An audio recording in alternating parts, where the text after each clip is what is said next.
নমস্কার বন্ধুরা, আমি সম্পার রান্নাঘরে আপনাদের স্বাগত। আজ আমি আপনাদের সাথে সম্পূর্ণ ভেজ ললিপপ বানিয়ে দেখাবো। তো চলুন। তো আমি এখানে কিছু ভেজিটেবল নিয়ে নিয়েছি। এখানে নিয়েছি গ্রেট করা গাজর, গ্রেট করা বিট, কিছুটা গ্রেট করা ক্যাপসিকাম এবং গ্রেট করা বিনস। এখানে কিছুটা ধনেপাতা কুচি, আদা গ্রেট করা এবং লঙ্কা কুচি।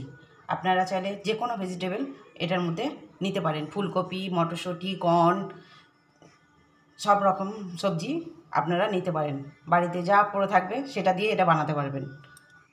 আমার কাছে যা অ্যাভেলেবেল ছিল আমি তাই দিয়ে এটাকে তৈরি করছি। তো আমি এখানে একটা গ্যাসে কড়াই বসিয়ে গ্যাসটা অন করে দিচ্ছি। কড়াইটা এখানে গরম হয়ে গেছে। এতে আমি দিয়ে দিচ্ছি 3 টেবিল মতন সর্ষের তেল। তেলটা গরম হয়ে গেলে এতে দিয়ে দিচ্ছি হাফ চা চামচ গোটা জিরে এবং দিয়ে দিচ্ছি হাফ চা চামচ হিং। হিং দিলে এর ফ্লেভারটা খুব সুন্দর আসে। জিরেটা যখন এরকম একটু ভাজা হয়ে যাবে তখন এতে দিয়ে দিচ্ছি আদা কুচি, গ্রেট করা আদাটা কুচি এবং লঙ্কা কুচি দিয়ে একবার ভালো করে নেড়ে এটা হতে দেবেন। এবার এতে দিয়ে দিচ্ছি গ্রেট করে রাখা গাজর, বিনস এবং বিট। ক্যাপসিকামটা একটু পরে দেবো, কারণ ক্যাপসিকাম তাড়াতাড়ি নরম হয়ে যায়। এবার সবগুলোকে একসাথে ভালো করে নেড়ে একটু ঢাকা দিয়ে হতে দেবেন এবং ঢাকাটা তুলে আর একবার নাড়িয়ে এটা আমি দিয়ে দিয়েছি ক্যাপসিকাম কুচিটা।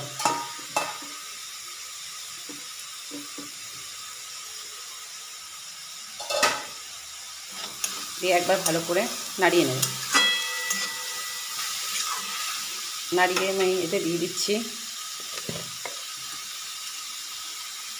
1 চা চামচ নুন এবং 1 চা চামচ হলুদ গুঁড়ো। এখানে নুনের পরিমাণটা একটু কমই রাখবেন, কারণ যখন আলুটা ম্যাশ করব তখন এর মধ্যে একটু বিট নুন অ্যাড হবে।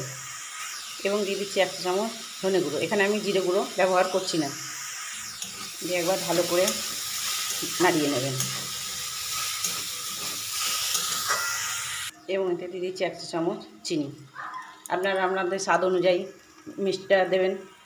এখানে আমি ভেজিটেবলগুলো খুব বেশি ভাজছি না। ভাজলে কী হবে, এটা মুখে একটু বেশ দানা দানা লাগবে। যখন এর ভেতরে কোটটা থাকবে তখন একটু মুখে দানা দানা লাগলে এটি খেতে খুব সুন্দর লাগবে।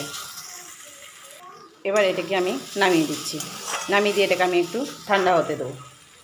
এবার এটিকে আমি একটা পাত্রে ঢেলে নেবো ঠান্ডা হতে দেওয়ার জন্য।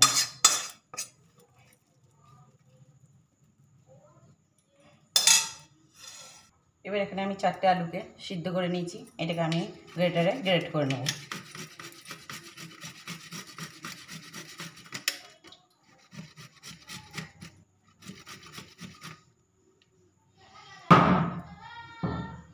তো আমার এখানে সমস্ত আলু গ্রেট করা হয়ে গেছে।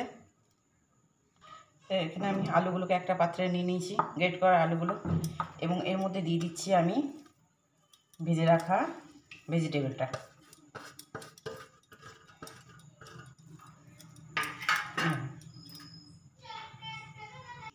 এবং এটাকে আলুর সাথে ভালো করে মাখিয়ে নেব।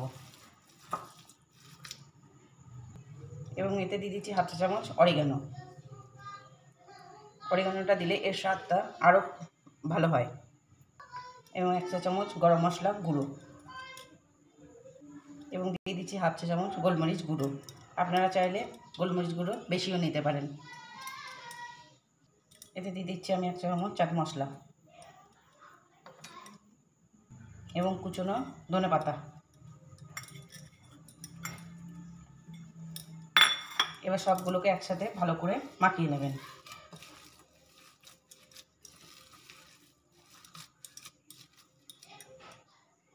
এবং এতে দিয়ে দিচ্ছি 4 চা চামচ ব্রেড ক্রাম।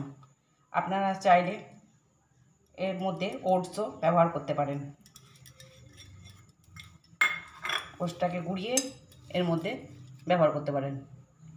আবার সুজিটাকেও গুঁড়ো করে এর মধ্যে দিতে পারেন। এটা থেকে যে জলটা আছে, সেই জন্য এটা ব্রেড ক্রাম দিয়েছি, যাতে এটার থেকে জলটা চুষে নেয়। ডোটা ভালো করে একটু টাইট হয়। দেখুন, দেখে বুঝতেই পারছেন। দেখুন সুন্দর একটা ডো তৈরি হয়ে গেছে এটা থেকে। এবার এটাকে আমি 5 মিনিট রেখে দেবো। এবার একটা ব্যাটার বানিয়ে নিচ্ছি। এখানে আমি 6 চা চামচ মতন কর্নফ্লাওয়ার নিয়ে নিয়েছি এবং এতে দিয়ে দিচ্ছি 1/2 চা চামচ মতন বিট নুন এবং দিয়ে দিচ্ছি 1/2 চা চামচ হলুদ গুঁড়ো, 1/2 চা চামচ লঙ্কার গুঁড়ো দিয়ে এগুলোকে একবার ভালো করে মিশিয়ে এতে অল্প অল্প করে জল দিয়ে একটা ব্যাটার বানিয়ে নেবেন। দেখুন এখানে আমার ব্যাটারটা রেডি হয়ে গেছে। দেখে বুঝতে পারছেন না মোটা না পাতলা। দেখুন ঠিক এই স্টেজে ব্যাটারটাকে রাখবেন। চলুন এর সাথে একটা চাটনি আপনাদেরকে দেখিয়ে দিই। তো আমি এখানে একটা কড়াই বসিয়ে নিয়েছি। কড়াই দিয়ে দিচ্ছি 2 টেবিল সাদা তেল। এখানে তেলটা গরম হয়ে গেছে, এতে দিচ্ছি হিং, একটা গোটা শুকনো লঙ্কা, একটু কালো সর্ষে 1 চা চামচ। এটাকে একটু ফোড়নটাকে একটু হতে দেবেন। যখন দেখবেন সর্ষেটা এইভাবে ছিটকাচ্ছে তখন জানবেন মশলাটা ভাজা হয়ে গেছে ফোড়নটা। এবং এতে দিয়ে দিচ্ছি আমি টমেটো এবং বাদাম বেটে রেখেছি সেটা। এবং এতে দিচ্ছি 1/2 চা চামচ হলুদ গুঁড়ো, 1/2 চা চামচ কাশ্মীরি লঙ্কার গুঁড়ো এবং দিয়ে দিচ্ছি স্বাদ মতো নুন দিয়ে একবার ভালো করে এটাকে কষিয়ে নেবেন।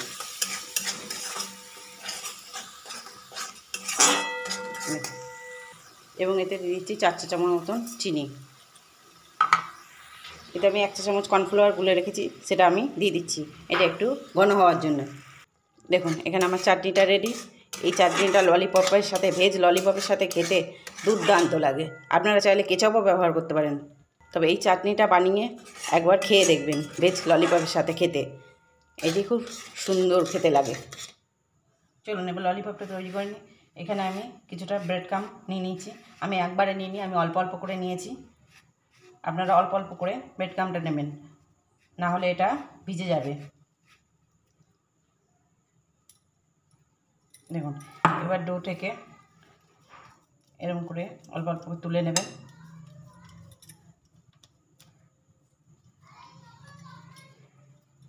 দিয়ে একটা আইসক্রিমের কাঠিকে ঠিক এরকম মাঝ বরাবর বসিয়ে দেবেন। ভালো করে চেপে চেপে দেবেন যাতে মুখটা যাতে খুলে না যায়। এই মুখটা খুলে যাওয়ার বেশি ভয় থাকে। সুন্দর করে এরকম করে চেপে চেপে দেবেন। দেখুন দেখুন এরকম করে ঠিক রেডি করে নেবেন। দেখতে পেয়েছেন পুরো একদম চিকেনের মতন লাগছে না? চিকেন ললিপপের মতন দেখতে। দেখুন এবার এটাকে আস্তে আস্তে ব্যাটারটার মধ্যে একবার কোট করে নেবেন। দেখুন সুন্দর করে এবার চুবিয়ে নেবেন। চুবিয়ে এবার এই ব্রেড ক্রাম্বের মধ্যে ভালো করে এটাকে কোট করে নেবেন।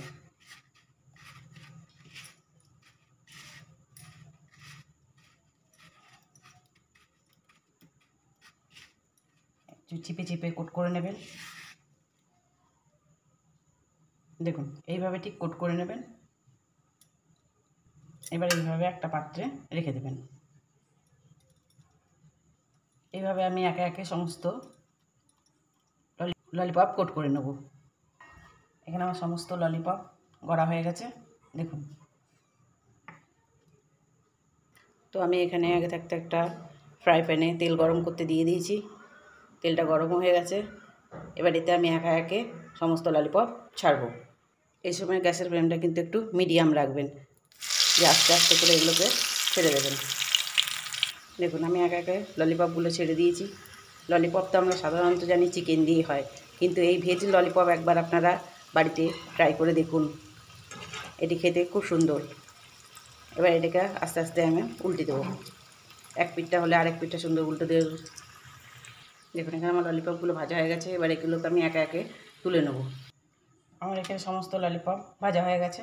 দেখুন দেখেই বুঝতে পারছেন কেমন সুন্দর হয়েছে। দেখতে পেয়েছেন?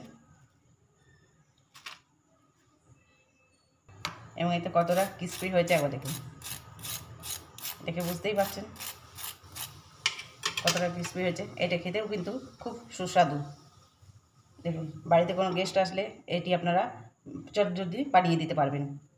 দেখেছেন? দেখুন, এখানে আমার চিকেন ললিপপ রেডি। ঠিক এইভাবে সার্ভ করে দেবেন। দেখতেই পাচ্ছেন কতটা সুন্দর হয়েছে। আমার চ্যানেলটি যদি আপনাদের ভালো লেগে থাকে তবে লাইক, শেয়ার এবং কমেন্ট করতে ভুলবেন না। কমেন্ট করে জানাবেন আমার এই রেসিপিটি আপনাদের কেমন লাগলো, এবং সাবস্ক্রাইব করতে তো অবশ্যই ভুলবেন না। দেখতেই পেয়েছেন, দেখুন কতটা সুন্দর হয়েছে এটা। আর এটা খেতেও কিন্তু খুব সুন্দর। একবার বাড়িতে খালি ট্রাই করে দেখুন।